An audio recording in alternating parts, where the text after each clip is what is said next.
Hello friends, अस्सलाम वालेकुम, नमस्ते, हैप्पी इंडिपेंडेंस डे। तो आज द मिडनाइट लव का नेक्स्ट पार्ट शेयर कर रही हूँ। तो चलिए स्टार्ट करते हैं वीडियो को। उससे पहले हाँ, वही जो मैं रोज़ कहती हूँ, सब्सक्राइब, लाइक, कमेंट, शेयर कर लेना, ओके। तो चलिए स्टार्ट करते हैं इस पार्ट को। तो फिर उस पार्ट में हमने देखा था कि विंग को शर्म आ रहा था और उसने अपनी फेस को दूसरी तरफ घुमा लिया था और वो स्माइल कर रहा था। वांगजी उसे देख रहा था, अपनी आइज़ को ब्लिंक करता है उसे देखते हुए। वांगजी विंग की शर्ट को खोलने के बाद उसकी स्किन को टच करके देखने लगता है। विंग आंखें बंद कर लेता है और गहरी गहरी सांसें भरने लगता है और फिर वो लोग एक हॉट नाइट स्पेंड करते हैं। फिर सीन चेंज होता है। आज विंग कॉलेज गया था। वो जब कॉलेज से घर आ रहा था ना, बहुत जल्दी जल्दी घर आ रहा था वांगजी के लिए, क्योंकि वांगजी घर में है और विंग कॉलेज गया था, इसीलिए वो जल्दी जल्दी घर आता है। वो जल्दी जल्दी घर में आकर ही अपने जूतों को इधर उधर उतारने के बाद अंदर आता है और फिर वो बुलाने लगता है, मैं घर आ गया। बट किसी ने भी जवाब नहीं दिया, इसीलिए विंग को लगा शायद वांगजी घर के अंदर होगा। फिर वो वांगजी को बुलाता है कि लंजा, मैं घर आ गया हूँ, लेकिन किसी ने भी जवाब नहीं दिया। तो विंग घर के अंदर जाता है और घर के अंदर जाने के बाद वो बोलता है कि लंजा, तुम कहाँ हो। बट कोई जवाब नहीं दे रहा था, लेकिन अलमारी से एक अजीब सी आवाज़ आ रही थी।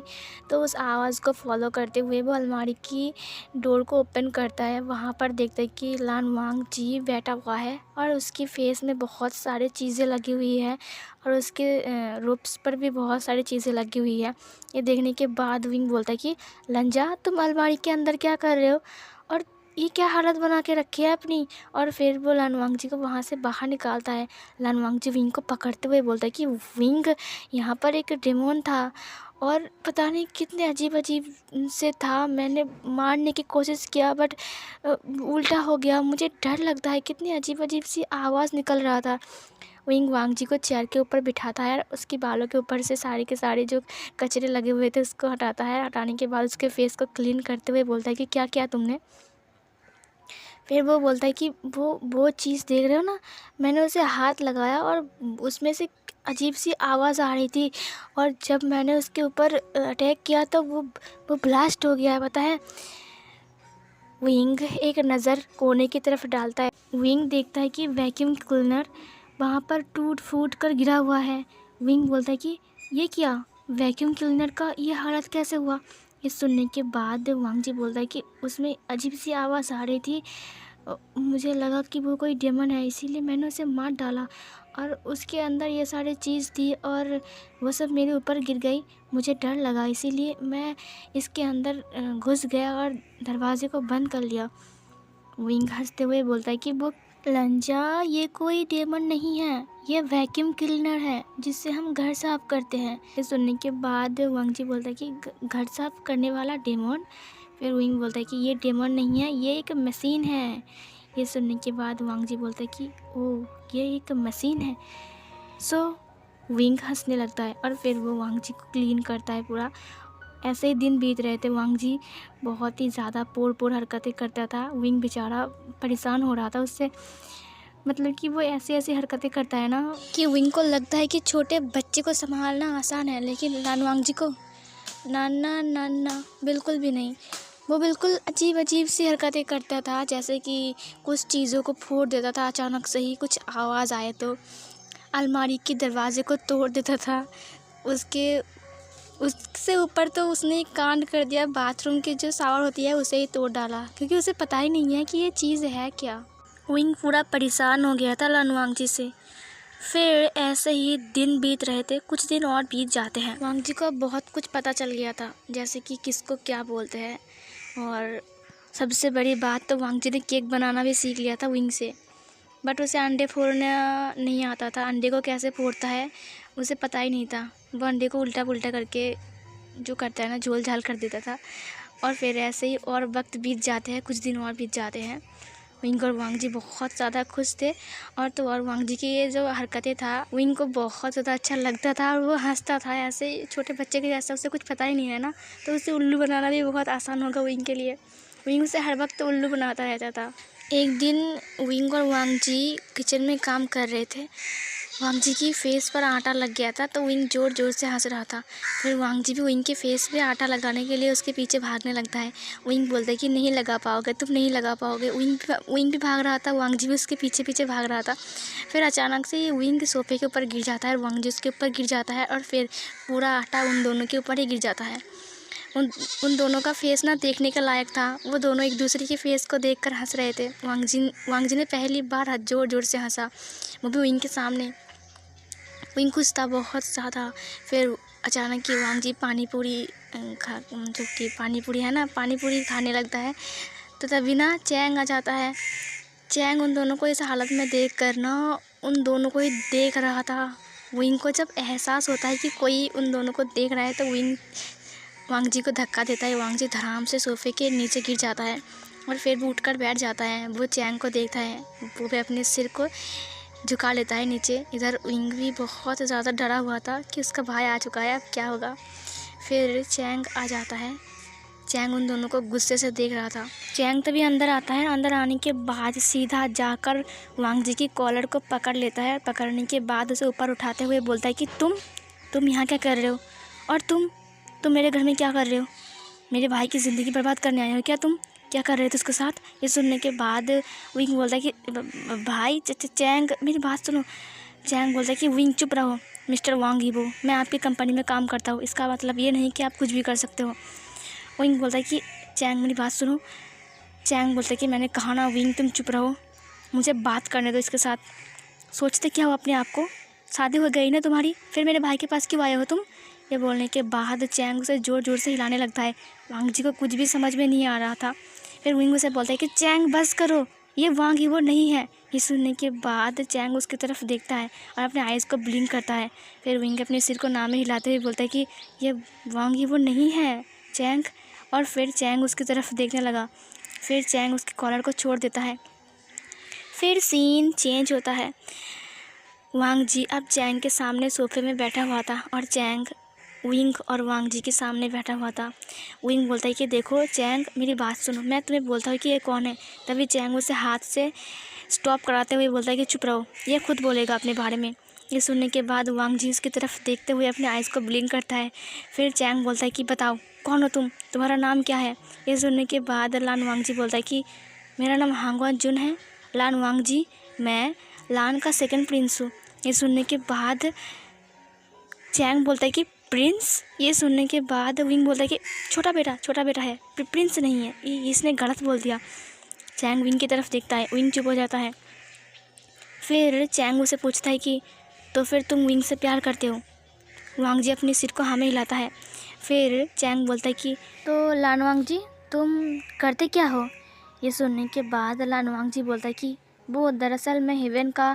और तभी विंग बोलता है कि वो हेवन नाम की एक कंपनी है इसकी और वो उसका सीईओ है। ये सुनने के बाद चैंग विंग की तरफ देखते हुए बोलता है कि विंग मैंने तुमसे पूछा है। ये सुनने के बाद विंग फिर से अपने सिर को नाम में हिलाते हुए बोलता है कि नहीं तो।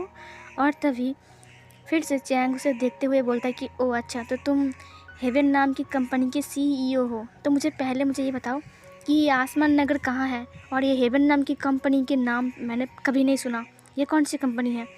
ये सुनने के बाद वांग जी बोलता है कि वो दरअसल वहाँ पर एंजल। और तभी विंग बोलता है कि वहाँ पर एंजल की ड्रेस तैयार होती है। यह सुनने के बाद वांग जी विंग की तरफ देखता है, चैंग भी देखता है। विंग बोलता है कि ये क्या बोल दिया मैंने? ये सुनने के बाद चैंग बोलता है कि क्या क्या एंजल का ड्रेस? ये सुनने के बाद विंग बोल रहा है कि नहीं, ये डायमंड वो जो डायमंड होता है ना, वो डायमंड का डिज़ाइन करते हैं। ये सुनने के बाद चैंग बोलता है कि डायमंड की डिज़ाइनर कंपनी हेवन नाम है, मैंने कभी नहीं सुना ऐसी कंपनी के बारे में, ये कितना अजीब सा नाम है। सुनने के बाद वांग जी बोलता है कि वो दरअसल मैं। तभी चैंग बोलता है कि रुको, तुम्हारी एज कितनी है? ये सुनने के बाद लान वांग जी बोलता है कि अगर हेवन का टाइम से आप बोलोगे तो मैं 20 साल का हूँ, और अगर आप धरती की टाइम से बोलोगे तो मैं 600 साल का हूँ। ये सुनने के बाद चैंग के हाथ से ग्लास गिर जाता है और बोलता है कि 600 साल का? ये सुनने के बाद विंग बोलता है कि मजाक किया इसने, इसे मजाक करना पसंद है, पता है भाई। ये ना हमेशा मजाक करता रहता है, ये ना मुझसे भी मजाक करता है, पता है। ये सुनने के बाद वांग जी विंग की तरफ देखते हुए बोलता है कि मजाक, लेकिन मैंने मजाक तो नहीं किया। चैंग बोलता है कि क्या अजीब अजीब सी बातें बता रहे हो तुम, 600 साल का कैसे हो सकते हो तुम। तभी विंग बोलता है कि मैंने कहा ना ये मजाक कर रहा है। लान वांगजी बोलता है कि नहीं, मैं मजाक नहीं कर रहा हूँ, मैं धरती की टाइम अनुसार मैं 600 साल का हूँ। चैंग बोलता है कि बस करो यार, अब तुम कितना मजाक करोगे। विंग बोलता है कि वही तो मैं बोलता हूँ ना कि ये मजाक कर रहा है, अब बहुत बातें हो गई है, चलो चलो अब उठ जाओ। तभी वांगजी बोलता है कि मजाक, मैंने मजाक नहीं किया है। विंग तुम झूठ क्यों बोल रहे हो। ये सुनने के बाद चैंग उसकी तरफ देखते हुए बोलता है कि क्या ये झूठ बोल रहा है। वांगजी बोलता है कि हाँ, ये झूठ बोल रहा है। ये सुनने के बाद चैंग वांगजी को पूछता है तो फिर तुम हो कौन। तभी वांग जी बोलता है कि मैं दरअसल एक ड्रैगन। तभी विंग बोलता है कि ये ना ड्रैगन का जो बोलते हैं ना, ड्रैगन का पूजा करता है, पूजा। ये सुनने के बाद चैंग उसकी तरफ देखते हुए बोलता है कि क्या तुम ड्रैगन का पूजा करते हो। वांग जी बोलता है कि नहीं, ये झूठ बोल रहा है। और फिर विंग कुछ बोलने जा रहा था बट वो बोल नहीं पा रहा था। विंग बार बार कुछ बोलने जाता है बट उसके लिप्स ही नहीं खुल रहे थे। वांग जी एक स्पेल पढ़ के विंग का मुँह बंद कर दिया था। वांग जी विंग की तरफ देखता है, विंग वांग जी को देखते हुए इशारा करते हुए बोलता है कि क्या तुमने कुछ किया है। वांग जी अपने सिर को हाँ में हिलाते हुए बोलता है कि हाँ मैंने किया है विंग, क्योंकि तुम झूठ बोल रहे हो तब से। फिर वो चैंग की तरफ घूमते हुए बोलता है कि दरअसल विंग तब से झूठ बोल रहा है, मैं बताती हूँ सच्चाई क्या है। उसके बाद वांग जी बोलता है कि मैं एक ड्रैगन गॉड हूँ और मैं हेवन में रहता हूँ, मैं हेवन का सेकंड प्रिंस हूँ। मेरा नाम लान वांग जी है और मेरा एक भाई है, उसका नाम लांस जैन है। मैं लांस का सेकंड प्रिंस हूँ, इसलिए उसने कहा कि मैं लांस का छोटा बेटा हूँ। ये झूठ कहा इसने। और तो और मेरे हेवन नाम की कोई कंपनी नहीं है, ये झूठ बोल रही है। और मैं आसमान में रहता हूँ। इसने कहा कि आसमान नगर में, मैं आसमान नगर में नहीं रहता हूँ, मैं आसमान में रहता हूँ। मैं 20 साल का हूँ, लेकिन अगर आप धरती के समय को नापोगे तो मैं 600 साल का हूँ। ये सुनने के बाद चैंग बेचारा पानी पी रहा था, उसका पानी मुंह से निकल जाता है और बोलता है कि क्या तुम एक ड्रैगन गॉड हो और तुम 600 साल के हो। वो विंग की तरफ देखता है, तभी विंग की मुंह खुल जाती है और विंग बोलता है कि आह, मेरा आवाज़ फिर से वापस आ गई। लान वांग जी तुमने ऐसा क्यों किया। लान वांग जी बोलता है कि विंग तुम मुझे बोलने नहीं दे रहे थे, इसीलिए मैं तुम्हारा मुंह बंद कर दिया था। चैंग बोलता है कि विंग ये क्या बोल रहा है, क्या ये सच है। विंग अपने सर को हाँ में हिलाते हुए बोलता है कि हाँ, ये जो बोल रहा है वो सच है, ये एक ड्रैगन गॉड है और ये हेवन से आया है। ये सुनने के बाद चैंग बोलता है कि क्या मजाक कर रहे हो तुम। और तभी लान वांग जी उसको एक मैजिक दिखाता है, वो चैंग के सोफ़े को हवा में उड़ा देता है। चैंग हवा में लटक रहा था। चैंग सोफ़े को कस के पकड़ते हुए बोलता है कि नीचे उतारो मुझे नीचे उतारो, क्या कर रहे हो तुम, मैं मर जाऊँगा। और फिर तभी वांग जी उसे नीचे उतारता है। फिर चैंग को एहसास होता है कि हाँ यार, सच में ये ड्रैगन गॉड ही है, क्योंकि इसके पास मैजिक भी है। चैंग बोलता है कि एक ड्रैगन गॉड से तुम प्यार करते हो और तुम इससे शादी करना चाहते हो, तुम पागल हो। विंग के हाथ को पकड़ के रूम के अंदर ले जाता है और फिर वो दोनों रूम के अंदर कुछ बात कर रहे थे। वांग जी बाहर खड़ा था, वो बस रूम की डोर को देख रहा था। अंदर चैंग और विंग बात कर रहा था। चैंग बोलता है कि विंग क्या तुम पागल हो गए हो, तुम एक ड्रैगन गॉड से शादी करना चाहते हो, क्या पागल जैसी हरकतें हैं। और तुम्हें पता है, अगर वो सच में एक ड्रैगन गॉड ही है तो जब उसकी फैमिली वाले को पता चलेगा कि वो एक हेवन का ड्रैगन गॉड है और तुम एक आम इंसान हो, तो फिर तुम दोनों साथ रह सकते हो। ये सुनने के बाद विंग अपने सिर को नीचे झुकाते हुए बोलता है कि मेरे पास और कोई चारा नहीं है। और फिर वो अपने पेट के ऊपर हाथ रखते हुए चैंग को सब कुछ बता देता है। चैंग समझता है। चैंग ने कहा इतना सब कुछ होने के बाद भी वो तुमसे शादी करना चाहता है। विंग अपने सिर को हाँ में हिलाते हुए बोलता है कि हाँ। फिर चैंग विंग को कुछ बोलता है, लेकिन वो हमें सुनाई नहीं देता है कि चैंग विंग को क्या बोल रहा था। थोड़ी देर बाद वो लोग रूम से बाहर आते हैं। फिर विंग वांग जी के पास आता है। वांग जी बोलता है कि क्या हुआ, भाई ने कुछ कहा, क्या वो मुझे पसंद नहीं करते हैं। ये सुनने के बाद विंग बोलता है कि नहीं, भाई हमारी शादी के लिए मान गए हैं और उन्होंने कहा कि हम शादी कर सकते हैं। वांग जी बोलता है कि तो फिर हम शादी कर ले जल्दी। ये सुनने के बाद विंग अपने सिर को हाँ में हिलाते हुए बोलते हैं कि हाँ ठीक है। चैंग का सिर चकरा रहा था। फिर चैंग बोलता है कि मैं रूम में जा रहा हूँ रेस्ट करने के लिए, मैं थक गया हूँ। और ये बोलने के बाद जैंग अपने रूम में चला जाता है। सीन चेंज होता है। विंग की शादी की बात सब लोगों को पता चल गया था, उसके सारे दोस्तों को, यहाँ तक कि वांग यीबो और शाओजान को भी पता चल गया था। यीबो और जान विंग से मिलने आए थे। विंग और वांग जी गार्डन में बैठे हुए थे, वो दोनों मिलने आए थे। यीबो बोलता है कि विंग देखो, तुम्हारी शादी में सारा का सारा डेकोरेशन का जो काम है ना, वो मैं करूँगा, समझी तुम। और तुम्हारी शादी और वांग जी की शादी धूमधाम से होगी। एक ड्रैगन गॉड और एक इंसान की शादी हो रही है, पहली बार धरती में, कुछ तो करना पड़ेगा ना। तभी जान उसके कान को पकड़ते हुए बोलता है कि अगर शराब को भी लाए ना, तो मुझसे बुरा और कोई नहीं होगा। जान को ऐसे करते हुए देखकर विंग और वांग जी हंसने लगता है। फिर यीबो बोलता है कि जान छोड़ो, मैं ऐसा कुछ नहीं करूँगा, मैं शरीफ हूँ, मैं बहुत शरीफ हूँ। शराब तो दूर की बात, यहाँ पर कुछ भी नहीं आएगा, कुछ भी नहीं आएगा, कोई भी ड्रिंक्स नहीं आएंगे। जान बोलता है कि हाँ तो फिर अच्छा है, और फिर उसकी कान को छोड़ देता है। विंग हंसने लगा उन दोनों को ऐसा देखकर। फिर उन दोनों की वेडिंग की जो शॉपिंग होती है ना, वो सारी शॉपिंग किया जाता है। न्यू सेन वेडिंग भी थे, सारे के सारे गेस्ट को इनवाइट भी किया गया था। फिर जल्दी ही उन दोनों की वेडिंग डे भी आ जाते हैं। सुबह सुबह विंग नहा कर बाहर आता है। वो देखता है कि लन वांग जी उसके बेड के ऊपर बैठा हुआ है। लन वांग जी विंग को बोलता है कि विंग, ये शादी इंसान करते कैसे हैं। ये सुनने के बाद विंग बोलता है कि तुम्हें पता चल जाएगा जब तुम चर्च में जाओगे मेरे साथ। ये बोलने के बाद विंग चुप हो जाता है। उसका फेस थोड़ा अपसेट लग रहा था। वांग जी उससे पूछता है कि विंग क्या हुआ। ये सुनने के बाद विंग बोलता है कि कुछ नहीं लंजा, मुझे डर लग रहा है, मेरी दिल बहुत बेचैन है।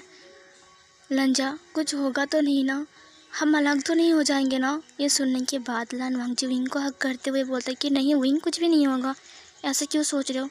और तभी वहाँ पर जान, यीबो, वेनिंग, न्यूसेन, वेन चाओ, वेन किंग सब लोग आ जाते हैं। वो लोग उन दोनों को ऐसे हालत में देख कर ना अपने फेस के ऊपर हाथ से अपने फेस को कवर कर लेता है, बोलता है कि पीछे मुड़ जाओ, और फिर सब लोग वहाँ से साइड हो जाते हैं। विंग और वांग जी एक दूसरे को हक करके वहाँ पर खड़े थे। तभी वहाँ पर मियान मियान आ जाती है। मियान मियान बोलता है कि अरे तुम लोग यहाँ पर खड़े क्यों हो, वेडिंग कपल्स कहाँ हैं, उन दोनों को तो लेके आओ। और फिर मियान मियान अंदर जाती है। मियान मियान उन दोनों को देखकर पीछे मुड़ जाती है और बोलती है कि पहले क्यों नहीं बताया मुझे। फिर ने हुसैन बोलता है कि हम भी चाहते थे कि तुम भी देखो। थोड़ी देर बाद मियान मियान बोलते कि विंग, वांग जी। ये सुनने के बाद विंग और वांग जी एक दूसरे से अलग हो जाते हैं। उन दोनों का चिक्स पिंक हो गए थे। वो बाहर की तरफ देखता है। मियान मियान बोलता है कि विंग देखो, मेरी बात सुनो, तुम्हारी पूरी ज़िंदगी अभी भी बाकी है वांग जी को ऐसे हक करके खड़े रहने की। आज तुम्हारी शादी है, और अगर शादी का मुहूर्त निकल गया ना, तो बाद में हमें मत बोलना कि आज शादी नहीं हो पाई है, ठीक है। तुम्हें रेडी भी होना है ना शादी के लिए। ये सुनने के बाद विंग बोलता है कि हाँ हाँ चलो। और फिर वो लोग वहाँ से निकल जाते हैं चर्च के लिए। विंग को जान, मियान मियान और वेन किंग रेडी करता है। विंग बहुत ज़्यादा ब्यूटीफुल लग रहा था देखने में। इधर वांग जी को हमारा ईबो और वेन चाओ रेडी कर रहा था। वेन चाओ को कुछ भी नहीं आ रहा था। ईबो बोलता है कि रुको, मुझे आता है वेडिंग ड्रेस पहनाना, तुम्हें नहीं आता है, तुम गलत कर रहे हो। वो दोनों झगड़ा कर रहे थे। वांग जी अपनी पावर से उस वेडिंग ड्रेस को पहन लेता है, और फिर वांग जी बोलता है कि ये अच्छा है ना। वो दोनों तब झगड़ा कर रहे थे। फिर वो दोनों वांग जी की तरफ देखता है। वो दोनों बोलता है कि अरे यार, हम दोनों झगड़ा कर रहे थे, देखो इसने कितनी आसानी से पहन लिया। ईबो उसे बोलता है कि तुम बिल्कुल मेरे जितना हैंडसम लग रहे हो। और फिर उन दोनों को मैरिज हॉल में लाया जाता है। विंग वांग जी के सामने था। वांग जी विंग को देख रहा था, विंग वांग जी को देख रहा था। फिर उन दोनों की शादी कंप्लीट होती है। फिर इधर जान और ईबो चिल्लाते हुए बोलता है कि किस करो किस करो, और फिर उन दोनों को सुनकर सब लोग चिल्लाने लगते हैं। फिर वांग जी और विंग एक साथ एक दूसरे को किस करते हैं, और फिर यहीं पर इन दोनों की शादी कंप्लीट होती है। शादी कंप्लीट होने के बाद थोड़ा बहुत वो लोग बात करते हैं। इधर वांग जी की शादी करने की वजह से हेवन में सबको पता चल गया था कि वांग जी ने शादी कर लिया है। लैन चरण बहुत ज़्यादा गुस्सा हो गए थे। लैन चैन कुछ संभाल नहीं पा रहा था, क्योंकि लैन चरण बहुत ज़्यादा गुस्से में आ गया था। और फिर वो गुस्से में आकर सीधा धरती की तरफ आने लगा। फिर इधर वांग जी और विंग को दिखाया जाता है, जो दोनों बहुत ज़्यादा खुश थे, शादी हो गई थी उन दोनों की अब। और फिर वो दोनों चर्च से बाहर आ रहे थे, और उनके पीछे पीछे सब लोग बाहर आ रहे थे। जियांग चैंग और बाकी सब लोग बाहर आ रहे थे, जितने सारे गेस्ट थे सब लोग। फिर जितने सारे गेस्ट थे ना वहाँ पर, वो सब लोग चले जाते हैं घर विंग और वांग जी को बाय बोलकर। और इधर हमारा जान, इबो, न्यूसिन, मियान मियान, वेन किंग, वेन निंग सब लोग वहीं पर ही थे। वेन चाओ भी था। सब लोग ये विंग और वांग जी को बाय बोलने ही वाले थे, तभी एक नीली रोशनी दिखाई देती है। उसे देखने के बाद सब लोग आसमान की तरफ देखने लगा। सब लोग वांग जी को भी देखता है, जो कि घुटने टेक कर नीचे बैठ गया था। उसे ऐसे देखकर सब लोग हैरान थे। एक ड्रैगन गॉड अपना घुटना टेक कर बैठ गया है नीचे। और तभी आवाज़ आती है ऊपर से एक बिजली कड़कने की, और वहाँ से एक इंसान निकल के आते हैं जो कि हवा में था। उसे देखने के बाद सब लोग हैरान हो गए थे। सब लोग चुपचाप उसे ही देख रहे थे। वो इंसान चिल्लाते हुए बोलता है कि वांग जी, ये तुमने क्या किया। ये सुनने के बाद वांग जी बोलता है कि चाचा जी, मुझे माफ़ कर दीजिए। ये सुनने के बाद लैन चरण बोलता है कि माफ़ी, तुम माफ़ी मांग रहे हो? तुम्हारी हिम्मत कैसे हुई ये सब करने की बिना मेरी परमिशन लिए? और तुम एक इंसान से शादी किया? तुम्हारी हिम्मत कैसे हुई हमारी हेवन की रूल्स को ब्रेक करने की? तुम्हें सज़ा मिलेगी, तैयार हो जाओ। ये सुनने के बाद वांग जी बोलता है कि हाँ, आप मुझे सज़ा दीजिए क्योंकि मैंने रूल्स को ब्रेक किया है। प्लीज़ आप इन लोगों को कुछ मत करना, इन लोगों की कोई गलती नहीं है। लैन चरण को बहुत ज़्यादा गुस्सा आ जाता है। लैन चरण वांग जी के ऊपर अटैक करता है। तभी विंग सामने आ जाता है और बोलता है कि प्लीज़ आप जो भी हो, प्लीज़ इसे चोट मत पहुंचाइए प्लीज़। और ये सब कुछ मेरी वजह से हुआ, आप मुझे पनिशमेंट दीजिए, बट अब लान वांग जी को कुछ मत करना, मैं आपसे रिक्वेस्ट करता हूँ। लान वांग जी उठकर खड़ा हो जाता है और बोलते कि नहीं नहीं अंकल, इसकी कोई गलती नहीं है, ये सब कुछ मेरी वजह से हुआ है। और मुझे तो पता था ना कि हेवन का रूल्स क्या है, फिर भी मैंने ब्रेक किया है। मुझे सज़ा दीजिए। लैन वांग जी की बातें सुनने के बाद लैन चरण को बहुत ज़्यादा गुस्सा आ जाता है, और वहाँ पर कुछ डिसिपल्स भी आ जाते हैं। और फिर वो लोग अपनी पावर से रस्सी से वांग जी को बांध देता है, और बांधने के बाद बोलता है कि इसे वापस ले चलो। ये सुनने के बाद लान वांग जी विंग को बोलता है कि विंग, मेरा इंतज़ार करना, मैं ज़रूर लौटूंगा। विंग, मेरा इंतज़ार करना विंग, मैं तुम्हारे पास ज़रूर वापस आऊँगा। और ये बोलने के बाद ही वांग जी वहाँ से गायब हो जाता है। वांग जी को लेकर लैन चरण और सारे के सारे डिसिपल्स वहाँ से गायब हो जाते हैं। वांग जी को ऐसे जाते हुए देखकर विंग की आंखों में आंसू आ जाते हैं। सब लोग ये सब देखकर हैरान थे। विंग रोते हुए नीचे बैठ जाता है, वो ज़ोर ज़ोर से रोने लगता है। उसके पास जान आता है। जान बोलता है कि विंग शांत हो जाओ, वांग जी ने कहा ना वो वापस ज़रूर आएगा, शांत हो जाओ। विंग शांत नहीं होता है, वो ज़ोर ज़ोर से रोए जा रहा था। सो फ्रेंड्स, इस पार्ट को यहीं पर ही ख़त्म करती हूँ। चलिए देखते हैं कि अब नेक्स्ट पार्ट में वांग जी और विंग के साथ क्या होता है। क्या वांग जी सच में विंग के पास वापस आएगा, या फिर वांग जी कभी भी विंग के पास वापस नहीं आएगा? तो ये सब जानने के लिए हमें जाना होगा नेक्स्ट पार्ट में। तो मिलती हूँ न्यू पार्ट में, तब तक के लिए बाय बाय।